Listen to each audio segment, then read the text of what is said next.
로보택시를 뒷받침할 FSD 기술에서 상당한 진전이 있었습니다. 지난해 알티미터 캐피탈의 차트에서 FSD의 비활성화 비율이 1.5년 만에 1100 개선되었음을 보여줬습니다. 테슬라의 열성 팬들은 현재 웨이모보다 더 뛰어나다고 말합니다. 그러나 실질적으로 보여진 바는 없고 여전히 테슬라 차량에는 안전 운전자가 필요합니다.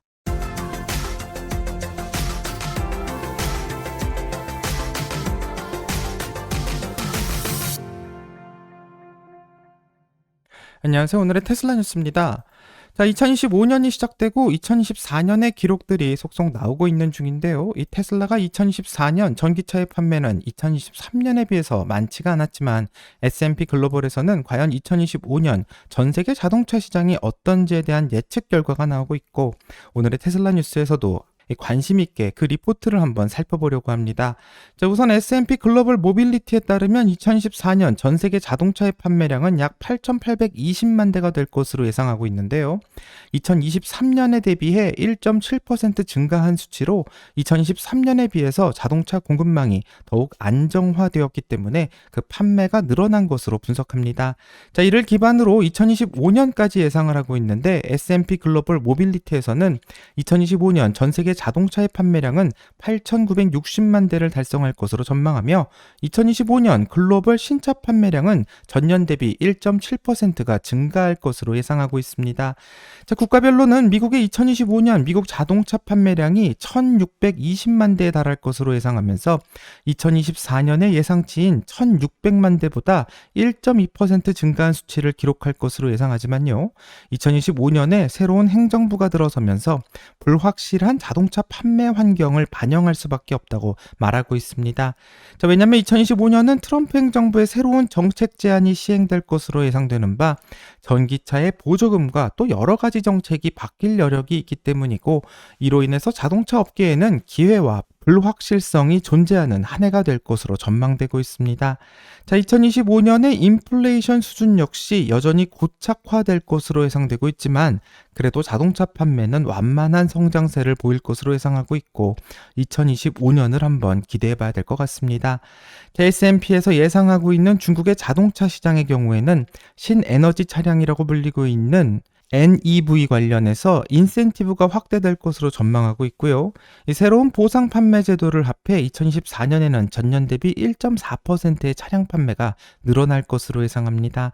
2025년 중국의 자동차 수요는 2024년보다 3% 정도 증가할 것으로 예상하고 있고, 2,660만 대에 달할 것으로 예상하는데요. 이 전기차의 가격 하락과 신차의 수요를 촉진하기 위해서 중국의 관대한 보조금 프로그램이 신에너지 차량에 영향을 줄 것으로 예상하고, 2025년까지 신에너지 차량은 그 판매가 붐이 될 것이라고 예상하고 있습니다. S&P 글로벌 모빌리티는 2025년 배터리 전기 승용차의 글로벌 판매량이 2024년 대비 30% 증가할 것으로 예상하고 있고요. 특히 경차 판매 경우에는 약 16.7%를 전기차가 차지할 것으로 예상합니다. 2025년 전 세계 전기차 판매 전망은 정부의 정책과 지원 수준에 큰 영향을 받기 때문에 2025년은 확실히 불확실한 해로 평가되고 있습니다. S&P에서 예상하고 있는 2025년 전기차 시장의 시장 점유율을 보면, 미국의 경우에는 36%가 성장해 11.2%의 점유율을 예상하고 있고, 중국의 경우에는 19.7%가 성장해 29.7%를 전기차가 차지할 것으로 예상해, 이 중국에서는 거의 30%를 전기차가 차지할 것으로 예상하고 있습니다. 국내에서는 제주도가 9.46%를 전기차가 차지하면서 약 10%에 가까운 전기차 점유율을 보이고 있지만, 2024년 8월 기준으로는 이 전체 자동차 등록 대수 중 2.1%가 전기차라고 알려지고 있기 때문에 미국과 중국에 비해서는 큰 차이가 있고요. 2024년 전체 통계가 나오게 된다면 8월에 비해서 얼마나 전기차 점유율이 올라갔는지 같이 한번 확인해 봐야 될 것 같습니다.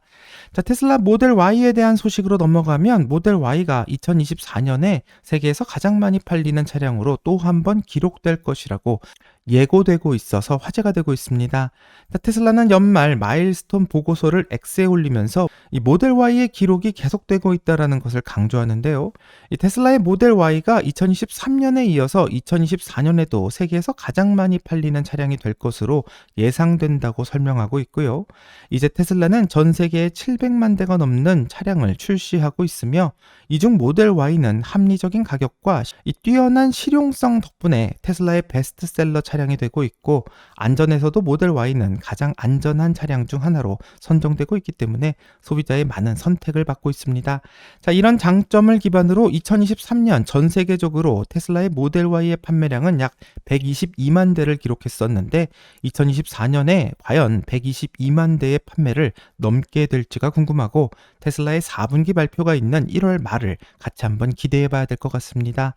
자, 4분기 언행에서 가장 큰 조명을 받게 될 것은 아무래도 테슬라의 에너지가 될 것으로 예상되는데요.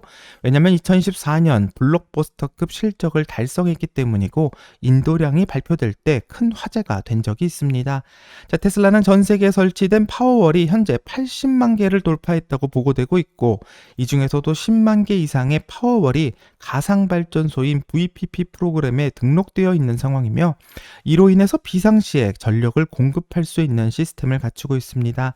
자, 뿐만 아니라 테슬라의 메가팩은 전 세계 60여 개국에서 22기가와트시 이상 가동되고 있는 중이라고 하며 테슬라의 메가팩을 생산하는 네바다의 레스롭 메가팩토리 공장은 연간 40기가와트시로 메가팩을 생산할 수 있게끔 증설되고 있고요.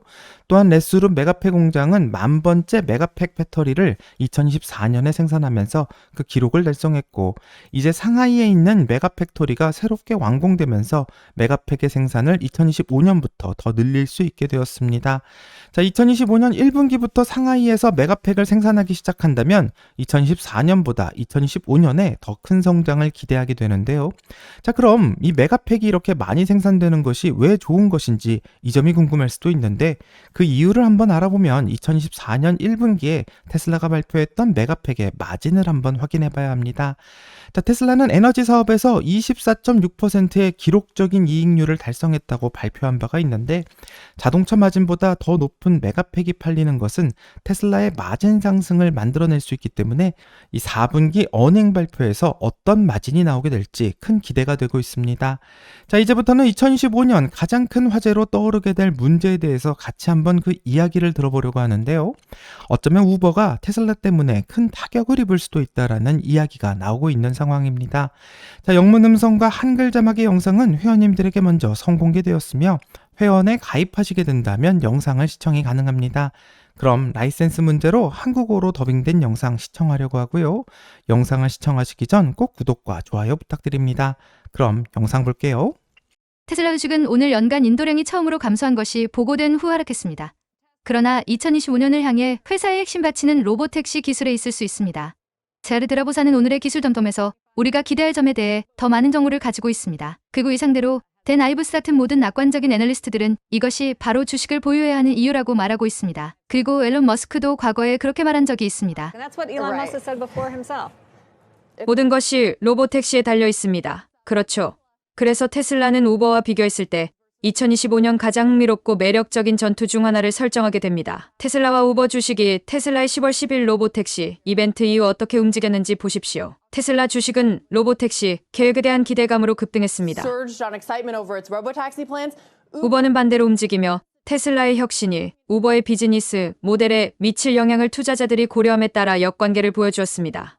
우버 낙관론자들은 대체 우려가 과장되었다고 주장하며 우버의 확고한 네트워크는 차량 관리 또는 인간과 로봇 드라이버의 조합을 제공하여 신뢰성을 높이는 로보택시의 매력적인 파트너가 될 수 있다고 합니다. That will boost reliability. 그러나 이 입장은 최근 몇 달 동안 알파벳의 자회사 웨이모에 의해 크게 약화되었습니다. 현재 로보택시의 지배적인 플레이어인 웨이모는 처음에는 애틀랜타와 오스틴에서 우버와 협력하여 자율주행 차량을 운행했습니다. Driverless fleets in Atlanta and Austin. 그러나 웨이모가 네트워크를 확장하면서 우버를 뒤로하고 마이애미에서는 차량 관리 스타트업, 도쿄에서는 지역 택시 회사와 협력했습니다. 한편 테슬라의 로보택시 비전은 어떤 파트너에도 의존하지 않습니다. 머스크는 이를 바퀴 달린 에어비앤비라고 설명합니다. On wheels is how Musk has described it. 그리고 머스크가 이 분야에서 과장된 약속과 미흡한 이행을 반복해왔지만 로보택시를 뒷받침할 FSD 기술에서 상당한 진전이 있었습니다. 지난해 알티미터 캐피탈의 차트에서 FSD의 비활성화 비율이 1.5년 만에 1100 개선되었음을 보여줬습니다. 버전 12.1에서 현재 13까지의 개선이었습니다. last year. That went from version 12.1 to the current 13. 그리고 저는 이 점이 정말 흥미롭다고 생각했습니다. 우버의 공동 창업자이자 전 CEO인 트래비스 켈러닉은 최근 사우디아라비아에서 열린 한 컨퍼런스에서 자신의 의견을 밝혔습니다. 그는 우버의 CEO로 남아 있었다면 무엇을 했을지에 대한 질문을 받았습니다. 그의 답변을 들어보십시오. Of the company, of Uber. Take a listen. 제가 우버의 CEO였다면 자율주행 작업을 계속했을 겁니다. 하지만 이젠 일론이 이제 그 일을 맡아야 할 것이라고 생각합니다. I think Elon's going to take care of that at this point. 사실상 패배를 인정한 셈입니다. 켈러닉은 또한 자신이 우버를 떠나기 전 우버가 최고의 AI 연구소 중 하나를 보유하고 있었다고 언급했습니다. 그러나 다라 코스로샤이가 CEO로 취임하면서 월가의 수익성 요구를 충족하기 위해 자율주행 부문을 Wall 매각했습니다. Street was agitating for. And 그리고 이것이 이점이 있었던 것도 사실입니다. 우버는 이제 1,300억 달러의 시장 가치를 가지고 있습니다. S&P 500 지수에 편입되었으며 적기의 음식 배달에 집중했습니다. 그러나 중요한 건 주가의 모멘텀이 멈춘 것처럼 보이며 지난해 주가 변동은 없었습니다. 그리고 켈러닉이 로보택시를 존재적 위협이라고 불렀던 그 문제가 2025년까지 계속해서 영향을 미칠 것이며 이는 다가오는 해의 주요 격전지 중 하나가 될 것입니다. coming year. 글쎄요. 저는 트래비스가 아마 2018년일 겁니다. 맨해튼 거리에서 몇 년 안에 완전 자율주행 차량을 약속했던 것을 기억합니다. 자율주행 차량에 대한 약속이 지금까지는 실현되지 않았지만 저는 지난해부터 달라졌다고 생각합니다. 혹시 샌프란시스코나 LA에서 웨이모 로보택시를 타본 적 있나요? 그는 이제 마이애미에도 올 예정이고 점점 게임 체인저가 되고 있는 Here 상황입니다. in San Francisco or No, I in haven't LA, yet. they're coming to Miami. I It's have changed the seen them. game. 자율주행 진전에 대해 에브레드 거스너를 언급하셨는데 알티미어에서 이 부분을 강하게 주장하고 있지만 그는 테슬라 주식을 명백하게 보유하고 있습니다. 테슬라가 사용하는 자율주행 시스템에서 생성형 AI의 중요성과 자율주행의 다음 모델로 이동하며 만들어낸 개선 사항에 대해 어떻게 생각하시나요? 이전에 이야기하신 부분도 들었지만 테슬라는 완전히 다른 방식으로 개발 중이며 웨이모가 사용하는 라이다와 같은 센서를 사용하는 방식과 달리 생성형 AI를 많이 활용하고 있습니다. Lidars is something that Tesla doesn't use. 하지만 이 부분은 판단하기 어렵습니다. 테슬라의 열성 팬들은 현재 웨이모보다 더 뛰어나다고 말합니다. 그러나 실질적으로 보여진 바는 없고 여전히 테슬라 차량에는 안전 운전자가 필요합니다. Someone at the wheel, a safety driver, or whatever you want to call it, someone at the wheel.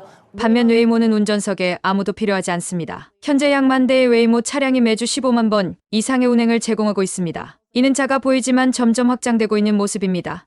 오랫동안 너무 멀리 있거나 과장되었던 위협이 지난해에는 현실화되었습니다. 2025년까지도 계속될 것입니다. One that was so far away or so overpromised for so many years. 자, 영상을 다 봤는데 2025년에 가장 흥미롭고 매력적인 전투는 바로 테슬라와 우버가 큰 싸움을 벌일 거라 예상되는 로보택시 전쟁이라고 생각되고요. 2024년부터 이 둘을 놓고 계속 비교가 이어지고 있습니다. 이 테슬라와 우버의 주가 흐름을 같은 시기에 비교해보면 이 둘은 상반된 흐름을 보여주고 있는데요. 테슬라의 주가가 올라가면 우버의 주가가 내려가는 것을 볼 수 있고 이 모든 것은 테슬라가 출시를 예정 중인 로보택시로 인해서 우버가 심각한 피해를 입을 것으로 예상하기 때문입니다. 자, 로보택시가 나와도 결국 우버라는 차량 공유 프로그램이 가장 큰 규모를 차지하고 있기 때문에 이 테슬라의 로보택시 역시 우버 안으로 들어갈 수밖에 없다라는 주장도 나오고 있지만 이 로보택시가 출시 이후 우버 안으로 들어가지 않고 독자적인 플랫폼을 구축하게 된다면 이 우버가 가지고 있는 시장의 파일을 테슬라 로보택시가 가져오려고 노력할 것이며 이는 우버라는 기업을 정말 파산으로 몰고 갈 수도 있기 때문에 이 두 회사의 주가는 반대로 움직이는 것 같습니다. 왜냐하면 로보택시 사업은 우버의 기대와는 다르게 승자 독식의 구조로 진행될 것으로 예상되고 있고 테슬라는 그 수익을 다른 회사와 공유하지 않을 것처럼 보이는데요. 이 우버는 테슬라의 생각과는 다르게 앞으로 로보택시가 나와도 결국 우버 안으로 들어올 것이라고 믿고 있으며 웨이모가 2024년 9월에 우버와 파트너십을 맺고 결국 플랫폼 안으로 들어왔던 것처럼 이 테슬라도 파트너십을 맺지 않고 우버와 경쟁하는 것은 매우 어려운 일이 될 거라고 자만하고 있고 우버의 CEO는 차량 공유 사업이 말처럼 쉬운 게 아니기 때문에 우버의 노하우가 없다면 성공하기 힘들 거라는 말을 하며 결국 테슬라도 우버 안으로 들어올 것이라고 믿고 이 파트너십을 요청하고 있습니다. 자, 하지만 우버와 파트너십을 맺었던 있었던 웨이모의 경우에는 현재 다른 행보를 보이고 있는데요. 최근 일본에서 웨이모가 시작한다는 것을 알리며 파트너로서 일본의 택시 회사를 선정했고, 이 말은 일본에서는 우버가 전혀 필요 없다라는 것을 강조하며 웨이모 역시 독자적인 플랫폼을 만들어 시장을 장악하려는 노력이 벌써부터 시작되고 있다라는 것을 알게 합니다. 자, 테슬라의 경우에는 이미 오래전부터 로봇택시 사업에서 우버의 역할은 필요가 없다고 강조해왔고, 이 바퀴 달린 에어비앤비처럼 고객이 차량을 빌리는데 편한 서비스를 테슬라가 자체적으로 제공할 것으로 보고 있습니다. 자, 우버에서는 자체적으로 자율주행을 포기하고 그 대신 그 돈을 다른 사업에 투자해 재무적으로는 큰 성과를 올릴 수 있었지만, 이 자율주행이라는 기술적 싸움에서는 이미 큰 패배를 했으며, 그 사이 테슬라는 FSD 버전 12에서 13까지 큰 발전을 하면서 매년 운전 실력을 향상시키고 있는 중입니다. 자, 오늘의 테슬라 뉴스의 구독자님께서는 댓글로 글을 남기면서 테슬라의 로봇택시 자율주행 기술이 너무 수준이 낮다고 평가하고 있고, 이제야 겨우 말이 통하는 5세에서 7세 수준의 운전 실력을 보인다, 이렇게 폄하하고 있지만, 이 중요한 것은 발전 속도라고 생각하고요. 12에서 13까지 1.5년 동안 1000배의 성능 개선이 있었다는 것을 생각해 본다면 앞으로 어떤 일이 벌어질지를 한번 고민해 봐야 된다고 생각합니다. 자, 구독자님이 댓글을 주신 것처럼 지금 테슬라의 운전 실력이 정말 7살 정도의 운전 실력이라고 가정한다면 앞으로 1000배의 성능 개선이 있을 거다라는 것을 가정할 수 있고요.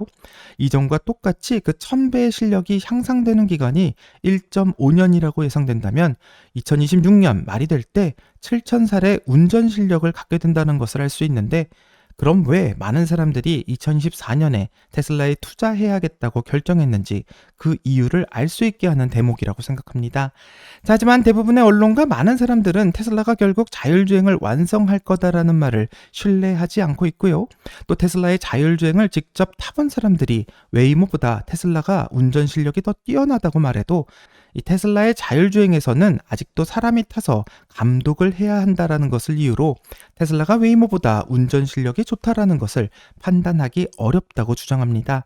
자, 재미있는 건 2025년 미국의 새로운 행정부가 일론 머스크의 제안을 받아들여 자율주행에 대한 규제를 허가하는 일이 벌어진다면 2025년부터는 운전자가 없는 테슬라의 운전 실력을 직접 보게 될 것이고요. 언론과 많은 사람들은 그동안 판단하기 어렵다고 하던 일이 이제부터는 판단이 쉬워지는 일로 변하기 때문에 2025년이 매우 중요한 해라고 말할 수 있습니다. 자, 테슬라 FSD 버전 13.2.1이 사이버 트럭에 출시되면서 어떤 운전 실력을 보여주는지 알 수 있는 영상이 올라왔는데요. 일론 머스크가 이 영상을 직접 재게시했기 때문에 어떤 영상이고 왜 재게시를 했는지 같이 한번 살펴보겠습니다. 자, 이제부터 보게 될 영상은 이 차가 우회전했다 좌회전하는 S커브의 형태를 보여주는데, 이것을 한번 테슬라의 FSD 13이 어떻게 다루는지 보려고 합니다. 자, 오른쪽에는 빨간색 신호등이 들어와 있기 때문에 현재 FSD 13은 정차해서 기다리고 있는 중이고요. 이 사람이 지나가고 나서 파란불이 들어가게 된다면 우회전을 시작하게 됩니다. 자, 파란불이 들어왔고요. 이제 우회전을 들어가자마자 차선을 바로 왼쪽으로 바꾸면서 화살표가 있는 왼쪽으로 붙은 다음 바로 좌회전을 해야 되는데, 이 좌회전을 하면서 S커브를 하자마자 바로 앞에 있는 아마존 트럭을 피해서 이 중앙선을 살짝 넘어가야 되는 상황으로 접하는데, 이 모든 것을 너무나도 자연스럽게 하는 것을 볼 수 있는 영상입니다. 자, 영상에서 봤듯 FSD 버전 13은 너무나도 부드럽고 정말 자연스럽게 운전하는 것을 볼 수 있고요. 이 영상을 올린 분은 테슬라가 자율주행을 해결하고 있다는 것을 정말 전 세계가 모르고 있다고 말하고 있습니다. 자, 정말 전 세계가 아는 순간 어떤 일이 벌어질지 정말 궁금해지고요. 여기까지가 오늘의 테슬라 뉴스입니다. 오늘 영상이 도움이 되셨다면 구독과 좋아요 그리고 알람 설정 부탁드립니다. 오늘 좋은 하루 되시고요. 오늘의 테슬라 뉴스는 내일 또 새로운 소식으로 다시 찾아오겠습니다. 감사합니다.